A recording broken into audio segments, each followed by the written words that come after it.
Meron din tong balcony, tas makikita mo dito yung swimming pool, yung Amadeo unit, naka-high ceiling. Yo, good morning! Maayong buntag sa inyong tanan. I'm Jess and nandito tayo ngayon sa ating ongoing project. Meron ditong pinatayo ang ating client na farmhouse unit. Customized po ang ating farmhouse unit. Meron tayong Amadeo unit and swimming pool.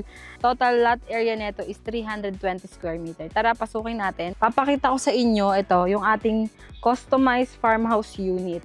Kung mapapansin nyo, ayan yung ating farmhouse unit. Ang kanyang facade is ginamitan din ng natural stone. Dito po yung kanyang magiging entrance. Pagpasok natin sa ating farmhouse unit, ito yung kanyang magiging itsura. Ayan, hindi pa siya tapos. Marami pang gagawin dito. And kung mapapansin nyo, meron ditong very spacious na kitchen with an island.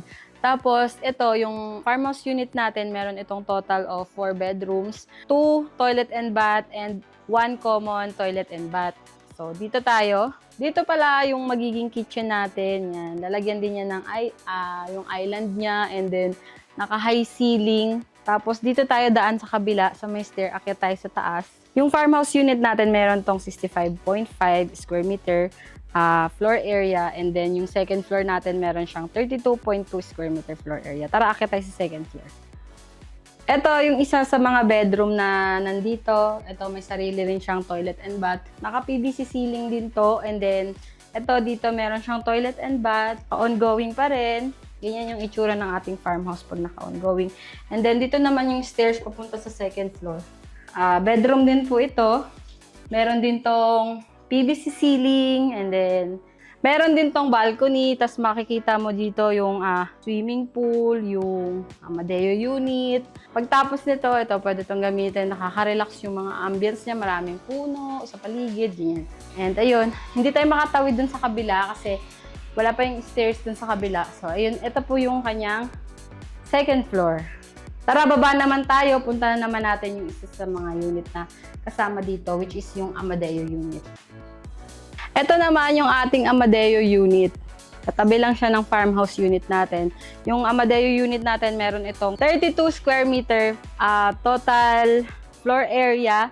Sa ground floor niya is 22 square meter. Yung loft niya is 10 square meter. And then ito, naka-tubular framing din to. Lalagyan din natin to ng reflective glass.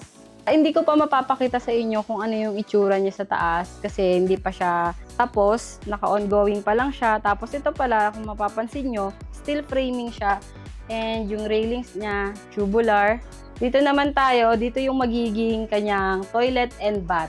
May shower niche din to, and then meron ding tiles. Kakabitan na lang to ng mga fixtures. So yung CR natin, naka-tiles din to from floor to ceiling. PVC ceiling din yung ginamit dito. Tapos may access door dito palabas. Soon makakita nyo yung finish na look nito. So sa harap nitong Amadeo unit at farmhouse unit, nandito naman nakatayo yung kanyang swimming pool na may 3.6 by 9 meter inside dimension. Yan.